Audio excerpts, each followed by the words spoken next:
Ici, sur le site de Grignon, nous avons les témoins de l'arrivée de la mer à environ, dans le sud du bassin de Paris, à environ 46 millions d'années. C'est ce que l'on peut observer dans cette carrière de Grignon. Les témoins d'une époque où la mer arrivait jusqu'à Paris, ce sont ces fossiles de mollusques. Oursins, nautiles et autres animaux marins aujourd'hui présents dans des régions tropicales. Plus de 800 espèces différentes réunies dans une zone de plus de 33 hectares à Grignon. On va pouvoir les trouver par millions.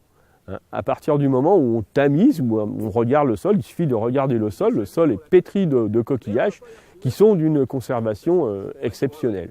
Si on se place à l'échelle mondiale, eh bien, on a une faune qui est quasiment parmi les plus riches du monde au niveau de la paléobiodiversité. Un gisement étudié depuis le XVIIIe siècle.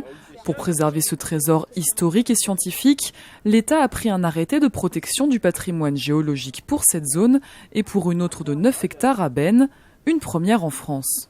Ce site qui était au sein de AgroParisTech, donc un domaine de l'État, on a entendu que ce site allait être mis en vente, donc à un privé. Donc ce site, on pensait protégé depuis depuis qu'on connaît en fait l'existence du patrimoine géologique, était menacé puisque ça allait être vendu à un privé. Grâce à l'action de la Direction régionale de l'environnement et de l'énergie et à la Commission régionale du patrimoine géologique, les gisements sont désormais hors de danger. Les scientifiques du monde entier pourront continuer à percer tous leurs secrets.